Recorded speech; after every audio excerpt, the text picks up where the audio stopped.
शरणमहं प्रपद्ये।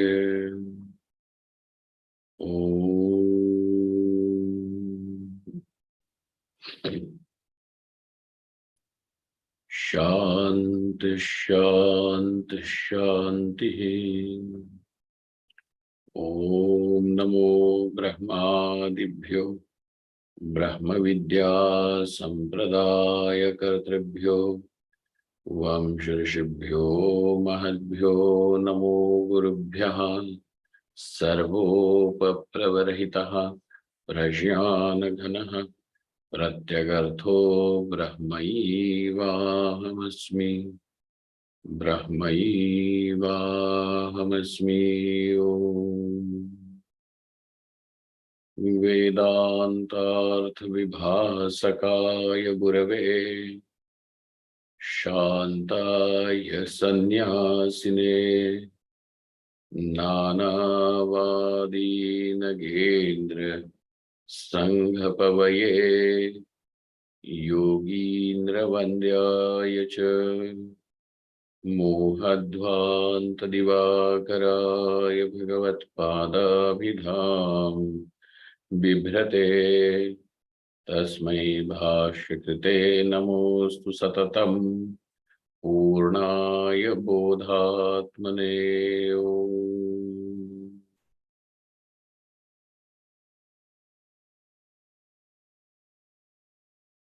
Meditation is also a state, and meditation is also a means to reach that state.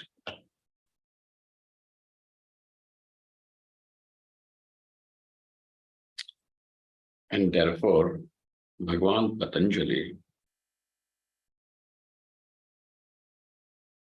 categorizes Samadhi in the Ashtanga Yoga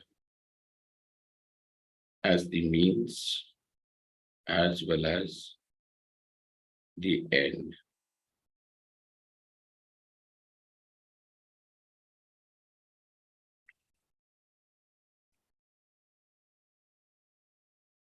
As the end, we understand it as a state of absorption where the various thought processes have subsided gradually, and the mind as such remains alert, but without the ripples, waves of the thoughts, without undergoing the parinama, the transformation called as the thoughts, vritti, because vritti means antakaranasya parinamaha. It is a thought. It is the antakaranam, the inner equipment, undergoing certain changes, transformations.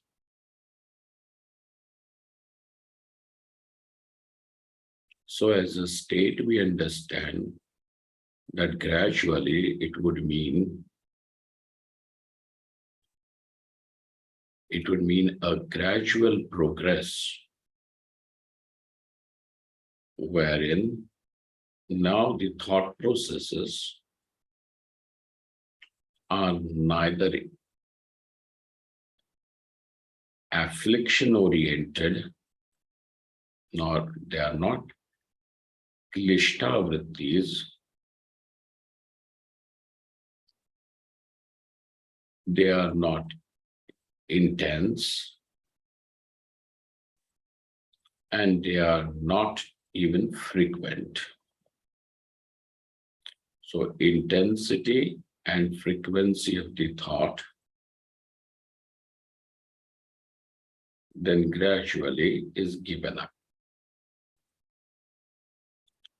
Leaving space wherein the mind as such, as material as such, remains with predominance of Sattva Guna. Because there is Sattva Guna, the alertness and awareness remains.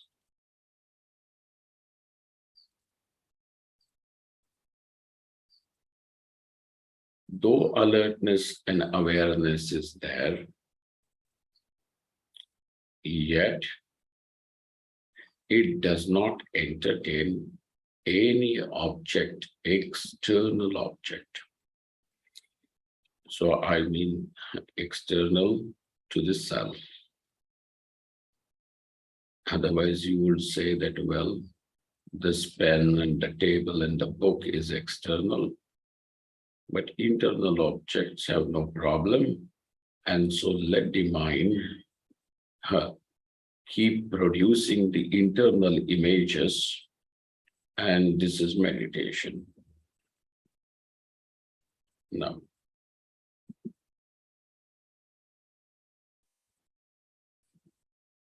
so anything that is categorically seen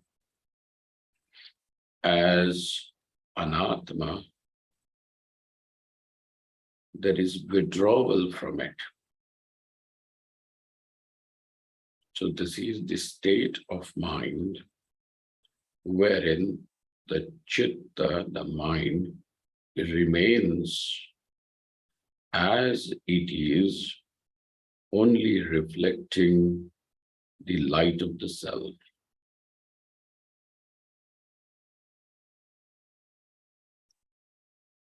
As the means, meditation, we understand, is a practice. As a sadhanam, it is a practice. And it would proceed right from the way we transact with the world to the disciplines that we have for ourselves, to the state of the body, to the state of the pranas, to withdrawal of the indriyas,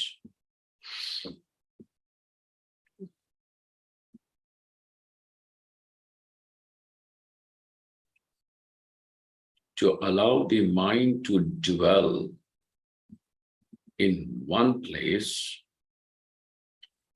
and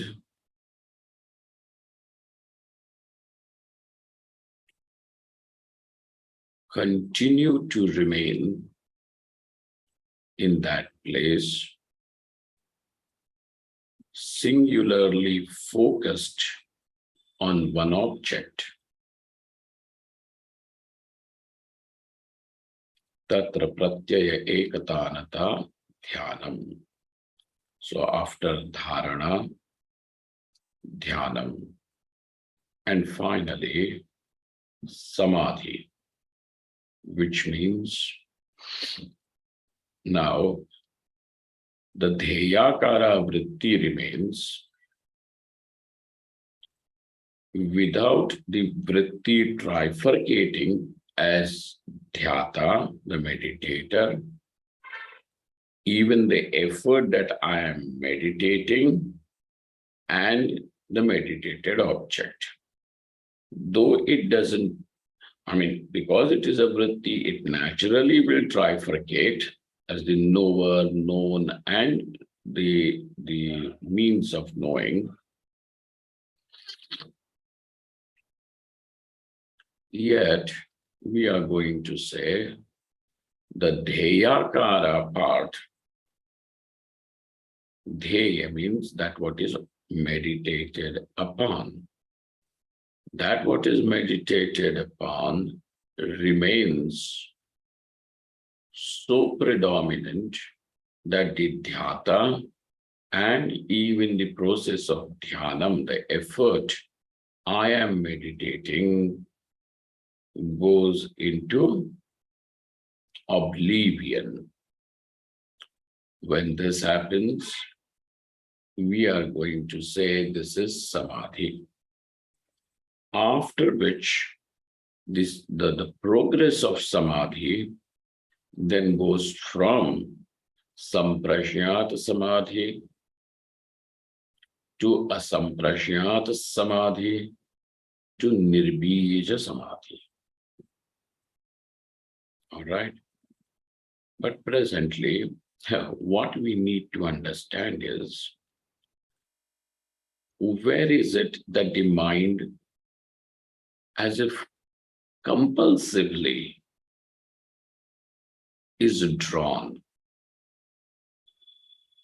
Whether it is, these are the issues of your money, family, friends, relatives, maybe certain negative emotions like feeling rejected, insulted, non-accepted, anger. All these things, are these the objects? Or it could be any object where the mind is drawn. So we understand now one important principle, and the principle of where does the mind dwell? One will have to actually look at it, analyze it. And the analysis comes to the point where we say, there where we suspect even an iota of joy, and that is the object where the mind dwells. Now, for example, if somebody feels rejected, and therefore now he is sad, and that sadness, that gloom, as if rules his psychology presently. Oh, I'm like this, nobody wants me, what is my point in living, and so on and so forth. Everybody is busy in what they have to do. Only the people have, the people whom I love also do not have time to attend to me, they don't pay attention to me, so on and so forth. There could be several issues like this. So now, such a person, what does he necessarily think and see? That my happiness is dependent upon my acceptance by people, or my happiness is dependent upon me being appreciated by people. When this is the case, this is where the mind will be drawn again and again.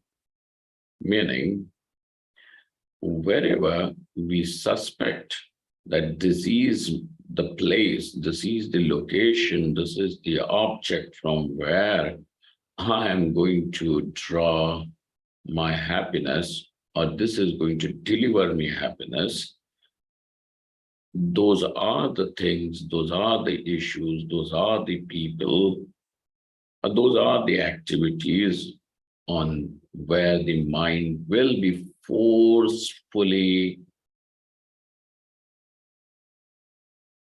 drawn, as if some pashu, like some animal which has got a rope on its neck and is dragged against its will. Does Arjuna not ask this question to Shri Krishna?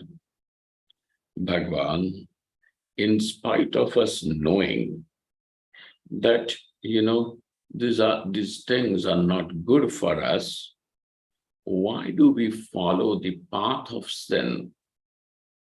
Why do people follow the path of sin?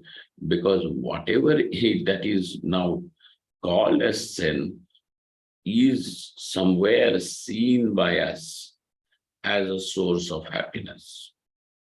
and hence that is where the mind is going to be drawn forcefully. You say that, well, I don't want this in my attention span. It will be there. It will rule. And therefore, one important thing that is there, and that is to see the flip side of what you have given so much importance to.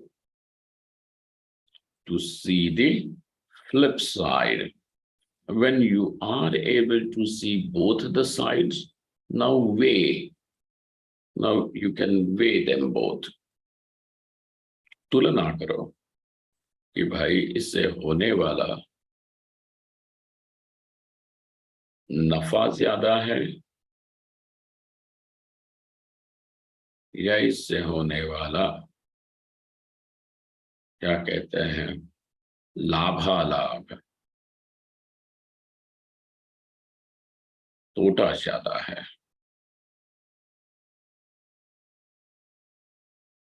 देख लो.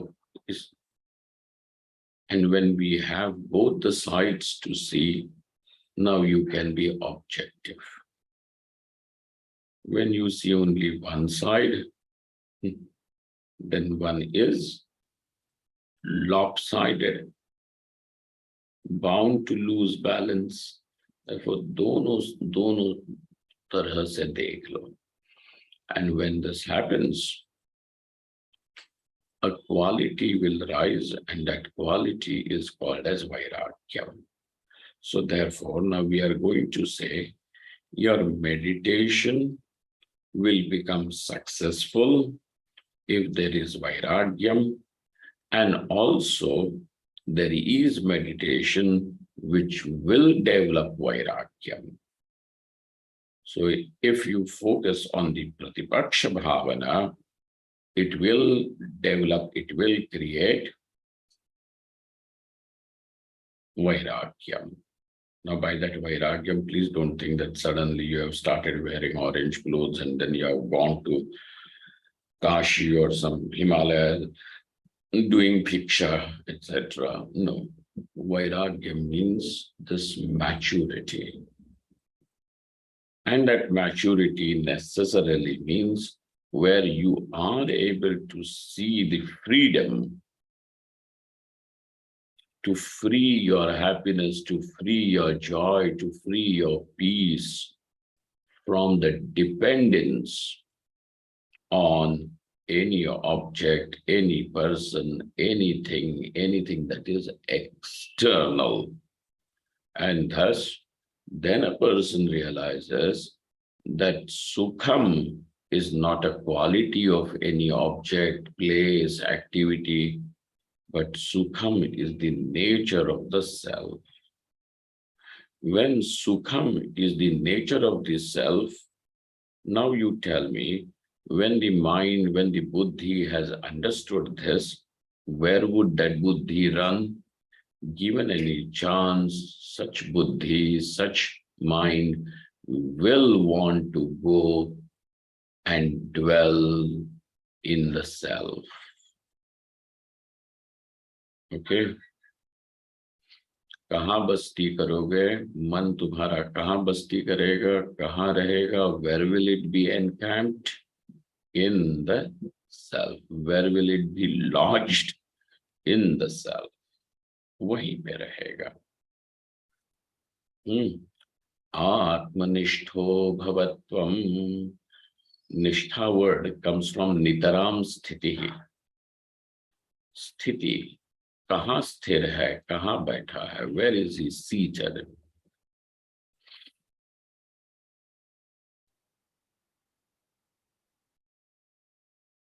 Nitaram Sthiti Nishtha.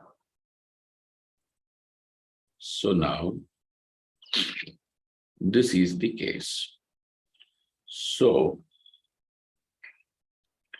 now we will go into, I will give you a little instruction about that process of meditation by which one can cultivate this quality of maturity.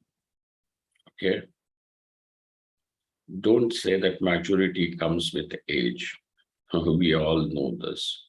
At the most, age, chronological age can bring you physical maturity and a person can become capable of reproduction.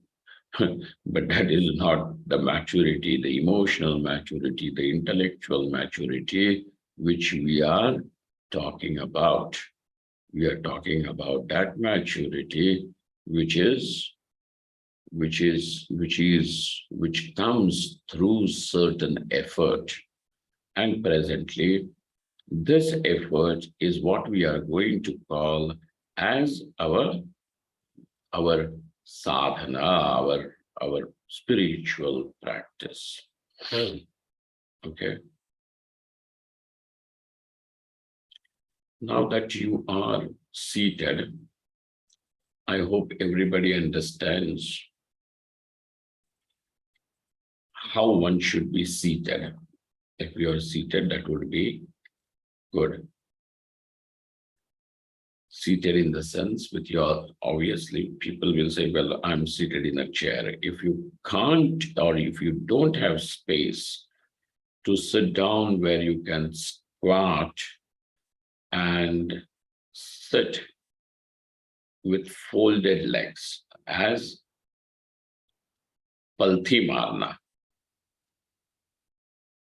Marathi, they will say, mandi karun basa.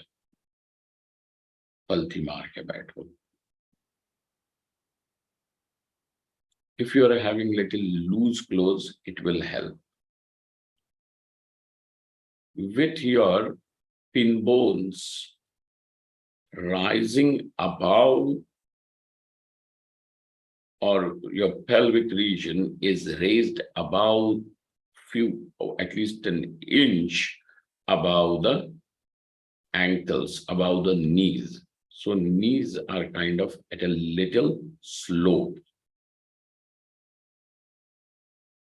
So thoda sa उठ के बैठो, मतलब नीचे कुछ, at least there should be a brick or a foam or a blanket or a towel rolled to help your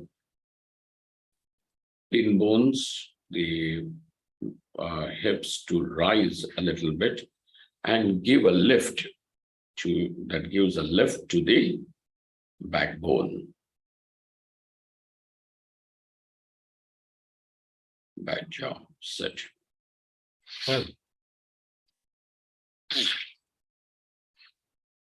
When this is there, the next thing is, जिनको possible है वो करें.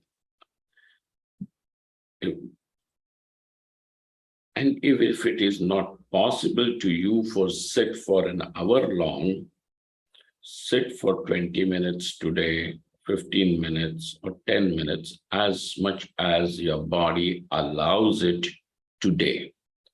Tomorrow, your body will cooperate and will allow even more time in that position.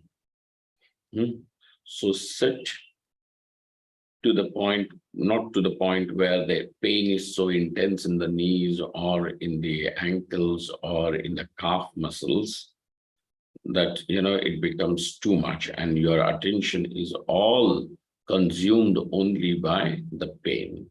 Wahan tak mat karo. If you suspect that the leg is becoming numb, just change the position of your leg. If your right leg is over the left, then put it down and change that lock of the legs. So now the placement of the ankles and feet. The ankle should be drawn inwards just below the crotch and before the anus. And that ankle should come closer to that. The other foot should be on, if it can be on top, it will become Siddhasana, or it could be just falling loose in front of it. But remember, the backbone should remain straight. Now, next thing is, when this is the stability of the body, your hands, lock them together and place them in your, in front of you, in your lap, or just place them on the knees. So what happens is, so now the hands, even if you feel like scratching, you will really have to unlock them, like, and then do something. So now, instead of, making those hands move swiftly and become restless, you create a space wherein now you are going to say, is it truly where I need to scratch? Or is it only a distraction that the mind is creating? And then when you look at it, go to the point where you find where exactly is that pain, or where exactly is that itch.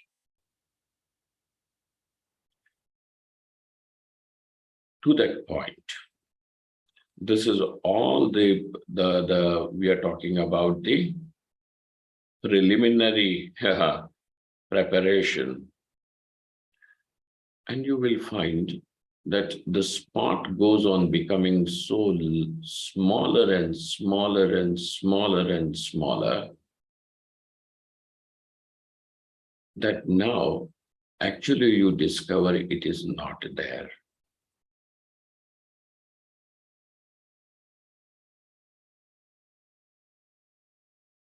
Then after,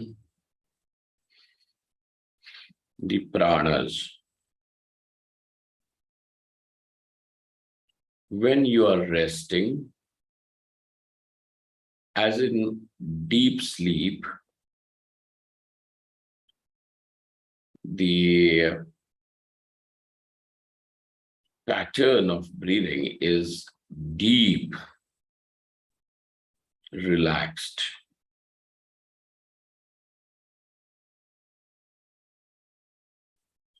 Over here, in the beginning, for a few minutes, initiate the breathing deep, in the sense with little effort, to fill the lungs completely to their fullest capacity.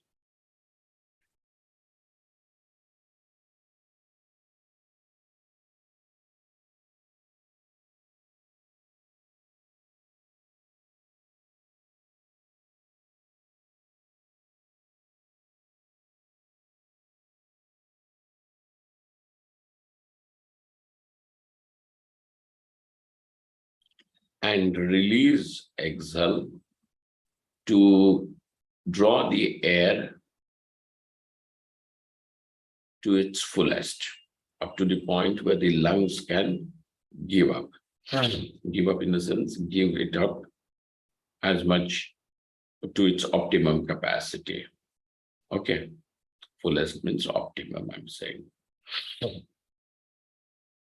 Then again, take in, and few cycles of deep breathing are required. Controlled breathing is pranayama.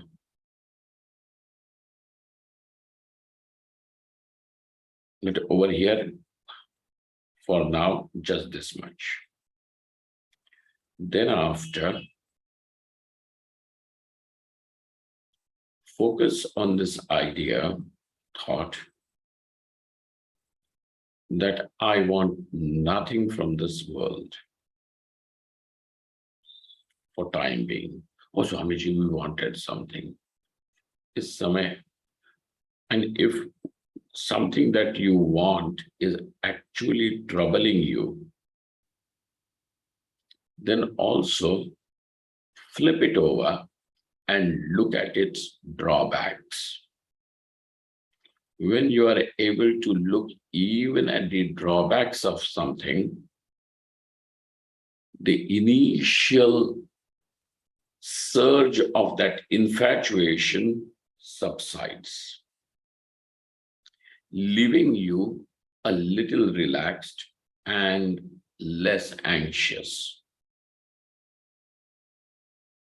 And at present, if there is nothing that is really troubling you, then the next thing is say to yourself that nothing in this world is wanted by me. Free yourself from the slavery of objects. Freeing yourself from that slavery also means you have set your happiness free. जैसे किसी पशु को रस्सी से किसी खंबे से बांध के रखते हैं, खूंटी से बांध के रखते हैं, वैसे मान लो हमारी इन अपेक्षाओं ने हमारे सुख को उस खूंटी से बांध के रखा है।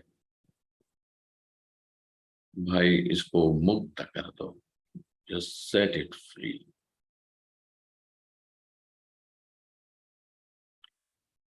At least when you are on the seat of meditation, say this: as long as I am on the seat of meditation, I want nothing from this world. Nothing.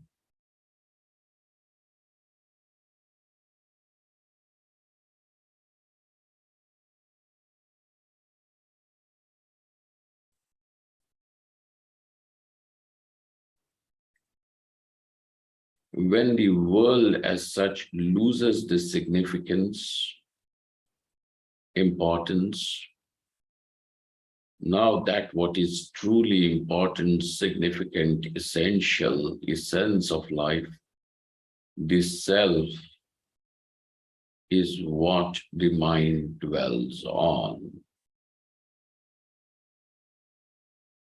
Ahamasmi.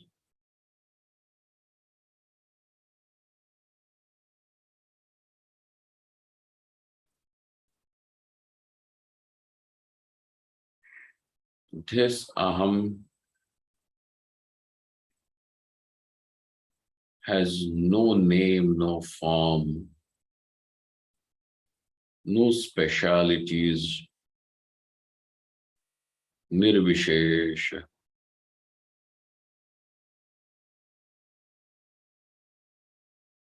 no attributes. I'm good, I'm bad, I'm holy, no nothing. Just ahamasmi.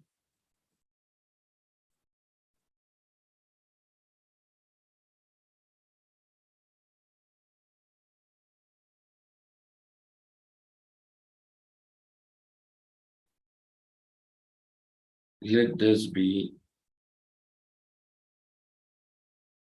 the awareness of being.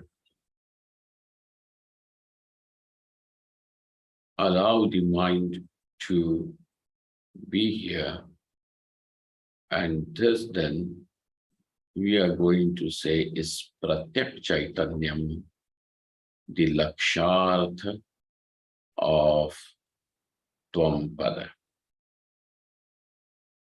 So if you are seated, adjust the position of your legs, hands, Merudanda, the backbone,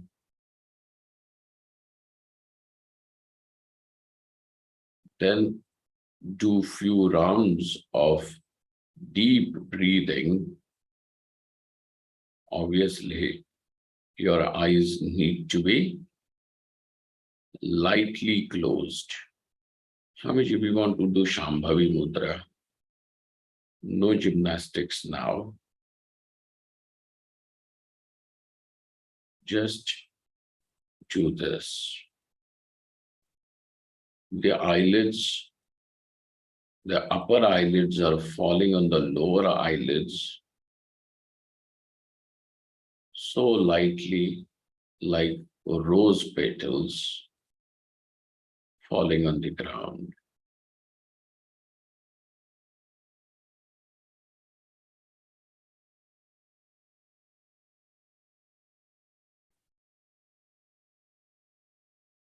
Then after pratyahara,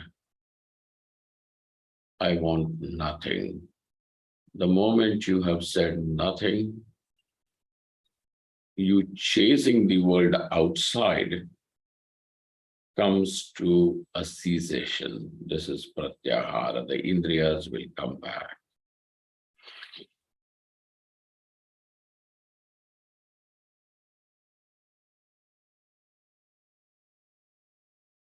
Then dharana, dhyana, and samadhi. There is an alarm set. You have few minutes now to do this practice. Set.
Om Purnamadaha Purnamidam Purnaat Purnamudachyate Purnasya Purnamadaya Purnamevavashishyate. Om Shanti Shanti Shanti. Shankaram Shankaracharyam Keshavam Bhadarayam Sutrabhashikritau Vande Bhagavantau Punah Punah Ishvaro Gururatmeti Murtibheda Vibhagine Vyomavadvyaptadehaya Dakshinamurtaye Namaha. Thank you all. Thank you very much.